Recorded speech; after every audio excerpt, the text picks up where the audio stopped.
किस्से कहानियाँ।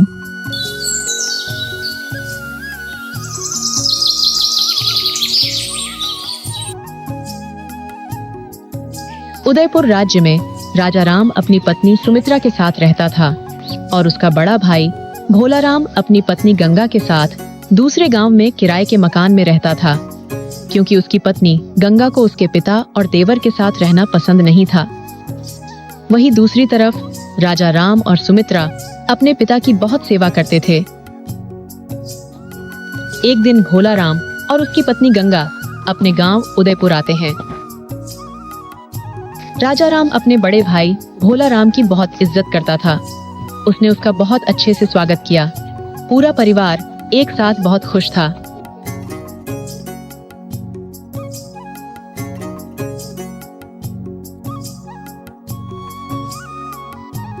सुनिए जी, आज भगवान के दर्शन के लिए हमें मंदिर जाना है। लेकिन सुमित्रा, हम मंदिर कैसे जा सकते हैं? तुम तो जानते ही हो पिताजी की तबीयत कितनी खराब रहती है। अगर हमारे जाने के बाद उन्हें कुछ हो गया तो हम क्या करेंगे? अजी, भैया भाभी भी तो आए हुए हैं। हम पिताजी को भैया भाभी के पास छोड़कर जाएंगे। वो एक दिन के लिए हमें मना नहीं करेंगे। हम दोनों तुरंत ही वापस आ जाएंगे। ठीक है सुमित्रा, तुम जाकर भैया भाभी को बुला लो, फिर हम दोनों मंदिर चलते हैं। थोड़े ही देर बाद राजा राम और उसकी पत्नी सुमित्रा मंदिर के लिए निकल जाते हैं।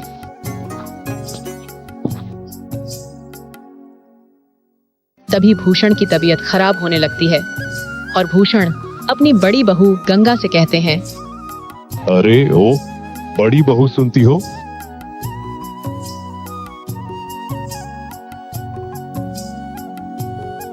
अरे क्या हुआ बूढ़े? सुनो बड़ी बहू, लगता है मेरा अंतिम समय आ गया है। मेरी तबीयत ठीक नहीं लग रही है। तुम जल्दी से राजा राम और सुमित्रा को घर वापस बुला लो। वो दोनों ज्यादा दूर नहीं गए होंगे, क्योंकि मुझे तुम लोगों को कुछ बताना है। तभी गंगा कुछ देर सोचती है। लगता है इस बूढ़े के जाने का समय आ गया है और ये जायदाद का बंटवारा करना चाहता है। यही सही समय है सारी जायदाद हड़पने का। हम दोनों पति पत्नी सारी संपत्ति हड़प लेंगे और दूसरे गांव में खुशी खुशी रहेंगे। तभी गंगा जाकर अपने पति भोला राम को सब कुछ बता देती है और भोला राम अपने पिता के पास आकर बोलता है, क्या हुआ पिताजी? तबीयत ज्यादा खराब है क्या? हाँ हाँ बेटा, इसीलिए मैं संपत्ति का बंटवारा करना चाहता हूँ। जल्दी से राजा राम और उसकी पत्नी सुमित्रा को बुला लो। पिताजी, मैंने देखा पर वह दोनों कहीं दूर दूर तक नजर नहीं आ रहे थे। आप हमें बता दीजिए, हम वे दोनों को बता देंगे। अच्छा ठीक है, तुम दोनों मेरी बात ध्यान से सुनो। मैंने और तुम्हारे माँ ने तुम दोनों के भविष्य के लिए बहुत से पैसे जमा किए थे, ताकि तुम दोनों को पैसों की कमी महसूस न हो। लेकिन तुम्हारे माँ ने मुझे बताने से मना किया था, ताकि तुम दोनों खुद मेहनत करके पैसे कमाओ। लेकिन ये मेरा अंतिम समय है, इसलिए मैं तुम दोनों को धन के बारे में बताना चाहता हूँ। हाँ हाँ पिताजी, जल्दी बताइए। तो तुम दोनों ध्यान से सुनो। मैंने और तुम्हारी माँ ने धन को मिट्टी के बर्तनों में छुपा दिया था, ताकि कोई उसे चुरा ना ले। इतना कहकर भूषण अपने प्राण त्याग देता है। ओ बूढ़ा, कम से कम इतना तो बता देता कि कहाँ छुपा के रखा है उसे धन को। चलो कोई बात नहीं, किसी न किसी तरह से हम उसे धन को ढूंढ ही लेंगे। सुनिए जी, अब आप सब अपने छोटे भाई को मत बताइएगा। मैं जैसा कहती हूँ वैसा ही बोलना। इसका मतलब मैं अपने छोटे भाई को इस धन के बारे में कुछ भी नहीं बताऊं। क्या तुम्हारी ऊपर की खोपड़ी खाली है क्या? मैंने कहा ना, जैसा मैं बोलूंगी वैसा ही बोलना। लेकिन हम उस धन को इस पूरे घर में कहाँ ढूंढेंगे? वह भी राजा राम के रहते हुए, उसे भी तो पता चल ही जाएगा ना। इस बात की आप बिल्कुल चिंता मत करो, बस मेरी बात ध्यान से सुनो। इतना कहने के बाद गंगा भोला राम को धन को ढूंढने की तरकीब बताती है। अरे वाह भाग्यवान, वाह, मानना पड़ेगा तुम्हारे दिमाग को। तभी भोला राम सुमित्रा मंदिर से वापस घर लौट आते हैं।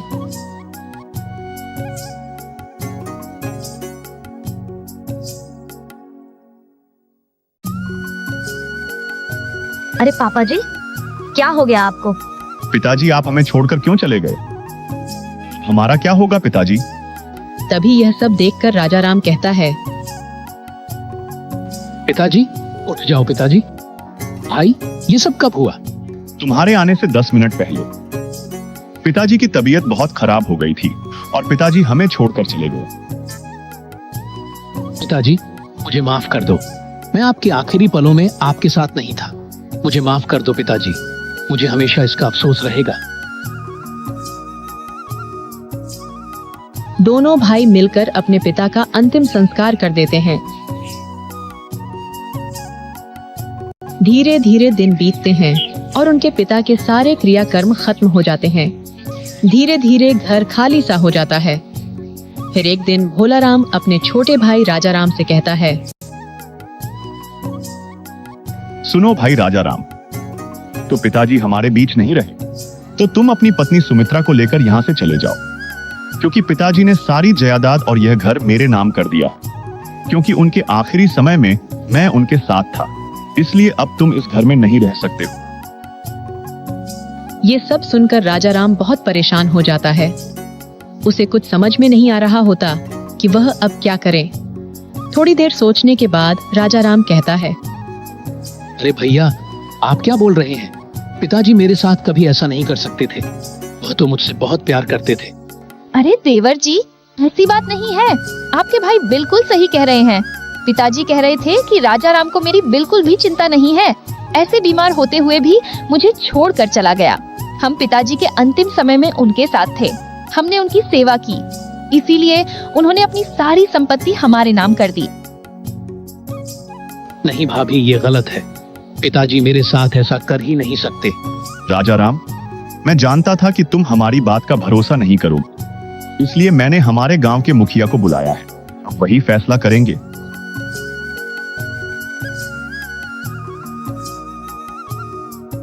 थोड़ी ही देर बाद वहाँ मुखिया जी आते हैं और भूषण के लिखे हुए खत को पढ़ते हैं। मैं भूषण इस कागजात में जो कुछ भी लिख रहा हूँ वो अपनी मर्जी से लिख रहा हूँ। मेरे मरने के बाद मेरे सारे खेत और मेरी सारी संपत्ति मेरे बड़े बेटे भोला राम के नाम हो और छोटे बेटे के नाम गांव के बाहर पहाड़ी की चोटी के नीचे जो छोटी सी झोपड़ी बनी हुई है और वहां की थोड़ी सी जमीन उसके नाम कर रहा हूँ।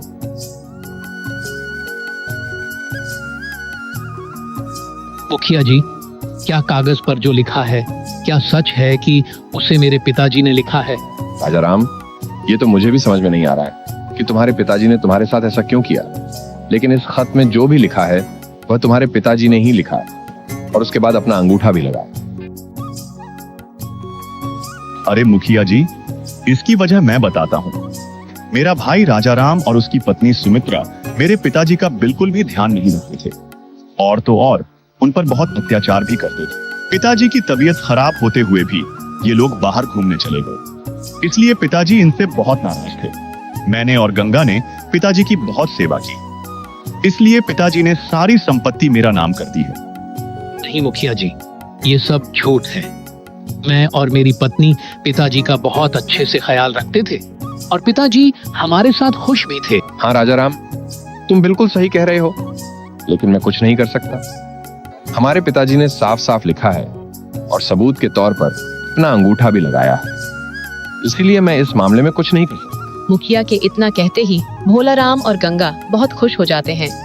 तभी भोला राम मुखिया से कहता है, मुखिया जी, अब आप राजा राम को साफ साफ बता दीजिए कि वह अपनी पत्नी को लेकर यहाँ से चला जाए।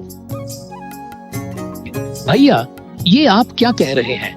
मैं आपका छोटा भाई हूँ। पिताजी मुझसे नफरत करते थे तो क्या हुआ?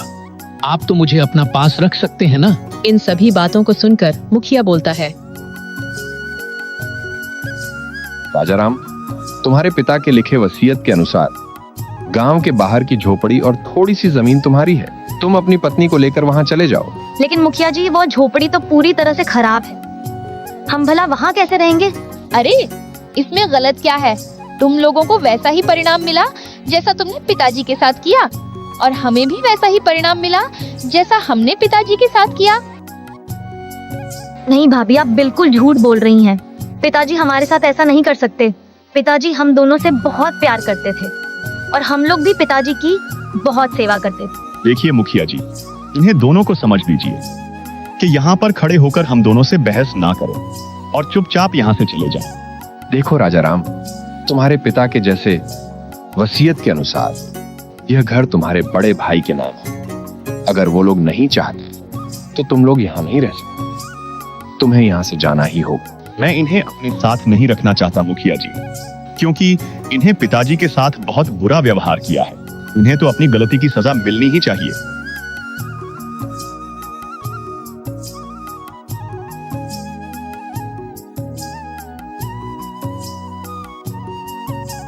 सुनिए जी, चलिए यहाँ से, अब ये घर हमारा नहीं है। लेकिन सुमित्रा, मुझे तो कुछ भी समझ में नहीं आ रहा है। अगर पिताजी हमसे नाराज थे तो वह हमें बता सकते थे। उन्होंने हमारे साथ ऐसा क्यों किया? पता नहीं जी भैया, भाभी ने हमारे साथ ऐसा क्यों किया?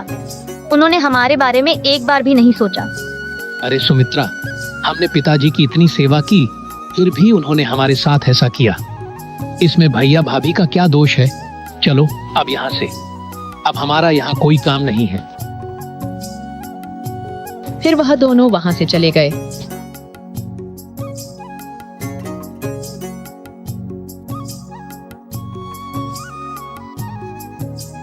तभी भोलाराम अपनी पत्नी गंगा से कहता है, अरे वाह भाग्यवान, क्या दिमाग है तुम्हारा। पिताजी की छुपाई हुई सारी जायदाद भी हमारी हो गई और ये घर भी हमारा हो गया। अजी अच्छा हुआ कि हमने पिताजी के कागज बदल दिए और उन पर उनका अंगूठा लगवा लिया। संपत्ति हमारी है और मकान भी हमारा है। अब हम दोनों यहाँ आराम से रह सकते हैं। थोड़ी देर बाद मुखिया जी राजाराम के पास आते हैं।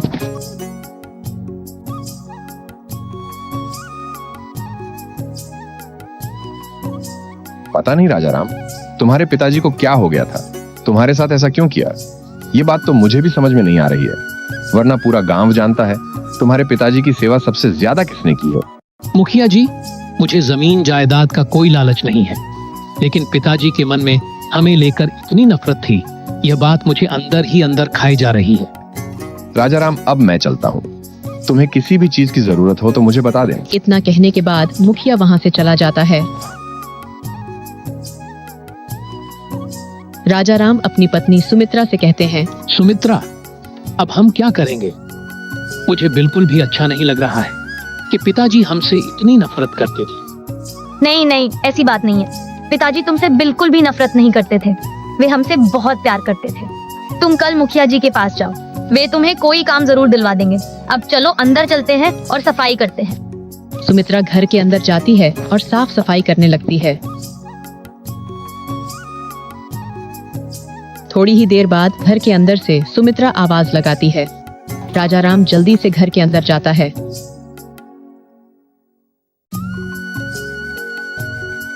क्या हुआ भाग्यवान, क्यों चिल्ला रही हो? देखो, सफाई करते समय मुझे 4-5 मिट्टी के घड़े मिले। क्या हो सकता है इसमें? खोल कर देखता हूँ। राजाराम उन घड़ों को खोलता है। वह सारे घड़े सोने के सिक्कों से भरे हुए थे। सुमित्रा, अब मैं समझा कि पिताजी ने हमें ये झोपड़ी क्यों दिया। मैं अभी जाकर मुखिया जी को सारी बात बताता हूँ। फिर राजाराम मुखिया जी के घर जाता है और उन्हें सारी बात बताता है। तब मुखिया राजाराम के घर सोने के सिक्कों को देखने के लिए जाते हैं। कुछ ही दिनों में ये बात पूरे गांव में फैल जाती है।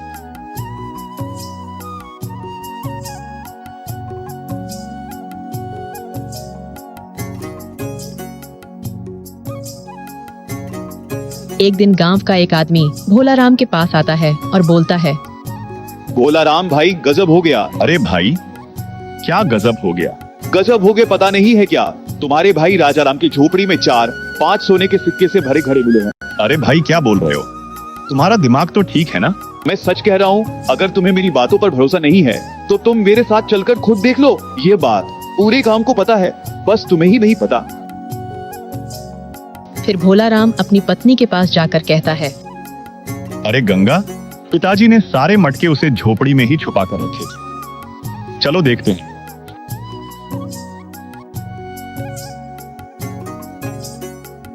और फिर वह दोनों राजाराम के घर जाते हैं। वहां पर पहुंचकर भोलाराम अपने छोटे भाई से कहता है। हाँ, सब मेरा है। पिताजी ने मेरे लिए यह धन इस झोपड़ी में छुपा कर रखा था। इसका मतलब आपको खजाने के बारे में पहले से मालूम था? हाँ हाँ, मुझे पहले से मालूम था। पिताजी ने मुझे पहले ही बताया था इस धन के बारे में, लेकिन ये नहीं बताया था कि यह धन कहाँ रखा हुआ है। आपने तो मुझे किसी खजाने के बारे में बताया ही नहीं। आप कैसे भाई हो?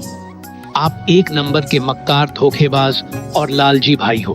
अरे राजा राम, अगर मैं तुम्हें इसके बारे में बता देता तो तुम कब का इसको ले लेते। तभी पास में खड़े मुखिया जी बोल पड़े। भोला राम, तुम धन को अपना साथ नहीं ले जा सकते। कानूनी तौर पर यह घर राजा राम का है, इसलिए इस धन पर भी उसका ही अधिकार। मुखिया जी, कागजात नकली है। पिताजी के मरते समय हमने धोखे से उनका अंगूठा एक खाली पन्ने पर ले लिया था और उसकी मदद से सारे जमीन जायदाद अपना नाम कर ली थी।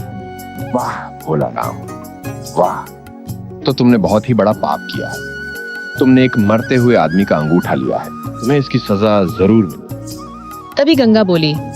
मुखिया जी, हमें माफ कर दीजिए। मुखिया जी, ये सब मैंने ही इनसे करने को कहा था, हमें माफ कर दीजिए। तुम लोगों को सजा तो जरूर मिलेगी।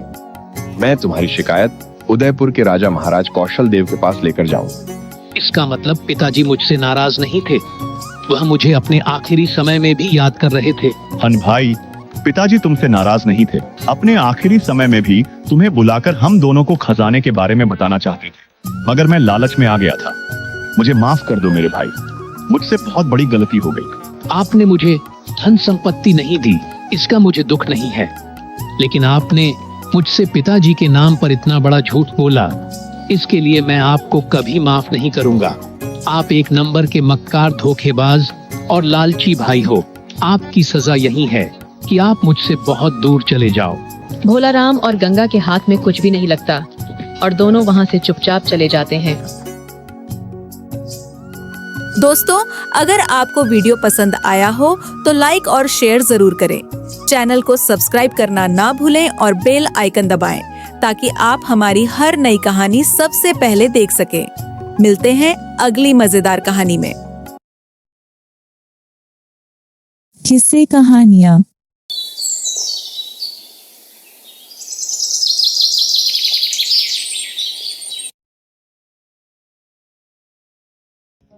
बसंतपुर नामक गांव में दिनेश नाम का एक लकड़हारा अपनी पत्नी राधा के साथ एक छोटे से घर में रहता था। दिनेश जंगल से लकड़ी काटकर शहर में बेचकर अपने घर का गुजारा करता था, लेकिन अब जंगल धीरे धीरे खत्म हो रहे थे, जिससे दिनेश बहुत परेशान होता है और अपनी पत्नी से कहता है, राधा, अब जंगल खत्म होते जा रहा है। बड़े बड़े उद्योगपति जंगलों में कंपनियां बना रहे हैं। जब जंगल ही नहीं रहेंगे तो हम लकड़ियां कहाँ से काटेंगे? फिर हम अपना गुजारा कैसे करेंगे?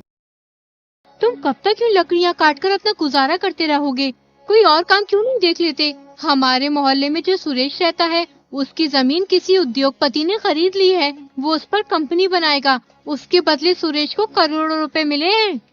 2 बीघा जमीन में 1 करोड़ रुपए? मुझे तो करोड़ का नाम सुनकर ही डर लग रहा है। मैं दिन भर मेहनत करता हूँ, जब कहीं जाकर 200-300 रुपए कमा पाता हूँ, लेकिन सुरेश इतने पैसों का करेगा क्या? उन पैसों से उसने 5 बीघा जमीन खरीद ली है और बचे हुए पैसों से अपना कारोबार शुरू कर लिया है।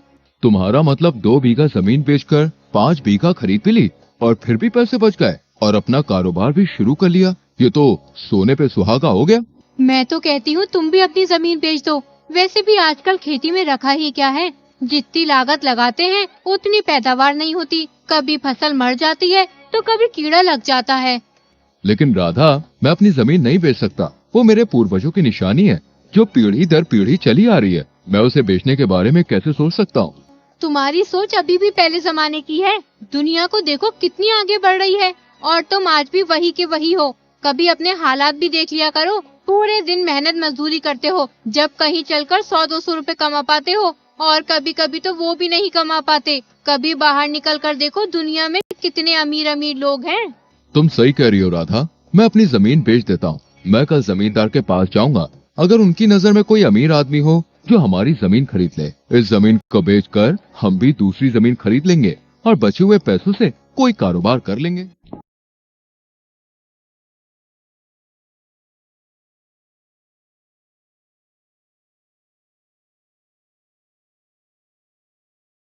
अगले ही दिन दिनेश जमींदार के घर पहुंच जाता है और जमींदार से कहता है, जमींदार जी, मुझे आपसे कुछ काम था।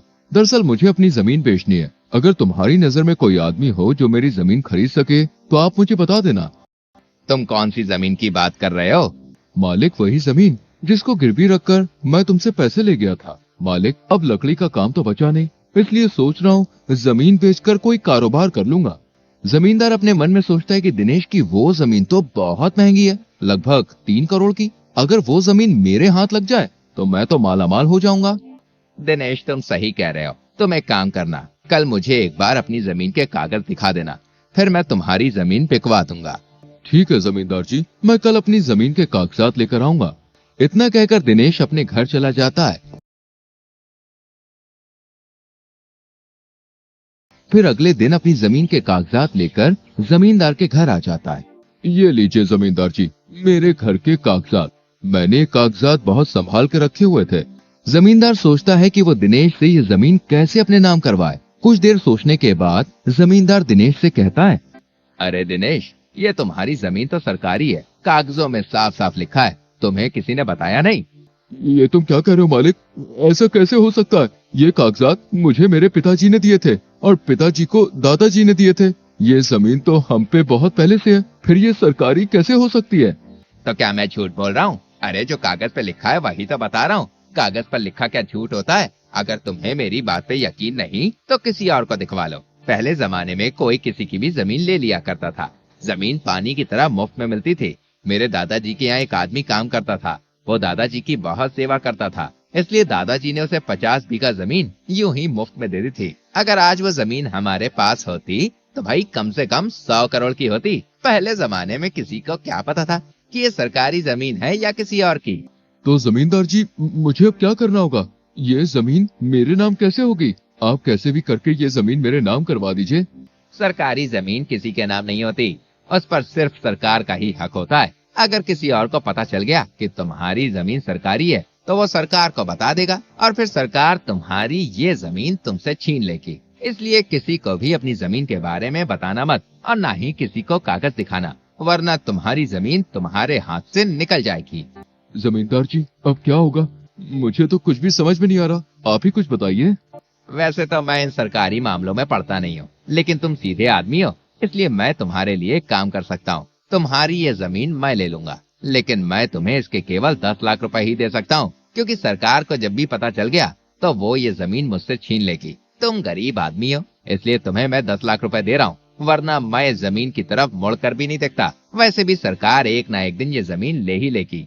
मालिक, आप सही कह रहे हैं, सरकारी चीज का कुछ पता नहीं, आज है कल नहीं। आप ये जमीन ले लो और मुझे 10 लाख रुपए दे दो। जमींदार दिनेश से जमीन के कागजात पर अंगूठा लगवाकर जमीन अपने नाम करवा लेता है और दिनेश को 10 लाख रुपए दे देता है। दिनेश पैसे लेकर अपने घर चला जाता है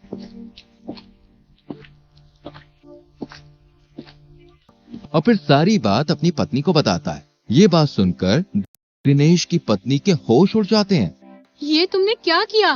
करोड़ों की जमीन यूं पानी में बहा है। एक बार मुझसे पूछ तो लेते। उस जमींदार ने तुम्हें पागल बना दिया और तुम उस झूठे की बातों में आ गए। या ईश्वर, अब मैं क्या करूं? तुम कोई भी काम सही से नहीं करते हो। तुम मुझे उस जमींदार के पास ले चलो, मैं उससे बात करूंगी। दिनेश अपनी पत्नी को लेकर जमींदार के घर की ओर निकल जाता है। तभी उसे रास्ते में सुरेश मिलता है। अरे भाभी जी, क्या बात है? इतनी जल्दी में कहाँ जा रही हो? क्या बताऊं भाई साहब, तुम्हारे भैया जमींदार के पास अपनी जमीन को बेचने के लिए गए थे, लेकिन जमींदार ने इनको पागल बना दिया और हमारी जमीन सरकारी बताकर अपने नाम करवा ली। ये तो बहुत बुरा हुआ भाभी जी, तुम्हारी जमीन सरकारी कैसे हो सकती है? अरे वो तो दिनेश के दादाजी ने खरीदी थी मेरे दादाजी के साथ, और सरकारी जमीन के कागजात तो सरकार के पास होते हैं। तुम एक बार मुझे बता देते तो मैं तुम्हारी जमीन बिकवा देता। दिनेश भाई, तुमने ये क्या किया? अब तुम ही बताओ भाई साहब, हम क्या करें? मुझे तो कुछ समझ ही नहीं आ रहा। वो जमींदार एक नंबर का बदमाश है। हमें गांव के मुखिया के पास चलना चाहिए, वो ही तुम्हारी मदद कर सकते हैं। सुरेश दोनों को गांव के मुखिया के पास ले जाता है और मुखिया जी को सारी बात बताता है। मुखिया जी जमींदार को बुलाते हैं और जमींदार से कहते हैं, क्यों लालचंद जी, तुमने दिनेश की जमीन को सरकारी बताकर अपने नाम करवा ली?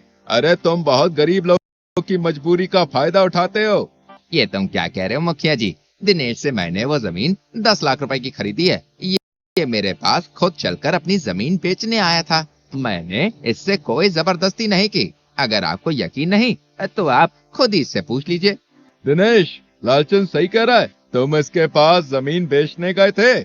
मुखिया जी, मैं जमींदार जी के पास पूछने गया था कि अगर तुम्हारी नजर में कोई आदमी हो जो मेरी जमीन खरीद सके तो मुझे बताना। लेकिन जमींदार जी ने मेरी जमीन सरकारी बताकर मुझसे अंगूठा लगवा लिया और मुझे 10 लाख रुपए दे दिए। लेकिन मेरी वो जमीन करोड़ों रुपए की है। दिनेश, तुम करोड़ों की बात कर रहे हो। तुम जानते भी हो करोड़ कितनी बड़ी रकम होती है। कभी देखे भी है करोड़ रुपए? तुमने अपनी मर्जी से जमींदार को जमीन बेची है। जब तुम अंगूठा लगा रहे थे तब तुम्हें दिखा नहीं कि तुम्हारी जमीन करोड़ों की है या लाखों की? फिजूल में भले आदमी को परेशान करते हो। जहाँ तक मैं जानता हूँ जमींदार जी ऐसा कभी नहीं कर सकते। जमींदार जी एक ईमानदार आदमी है। उन पर आरोप लगाते हुए तुम्हें शर्म नहीं आती? दरअसल गांव का मुखिया भी जमींदार से मिला हुआ होता है, इसलिए वो जमींदार को बचाने की कोशिश करता है। लेकिन सुरेश एक पढ़ा लिखा आदमी होता है। वो मुखिया से कहता है, मुखिया जी, दिनेश एक अनपढ़ आदमी है। जमींदार जी ने धोखेधड़ी से जमीन अपने नाम करवाई है। आप इंसाफ कीजिए। तो अब तुम हमें इंसाफ करना सिखाओगे?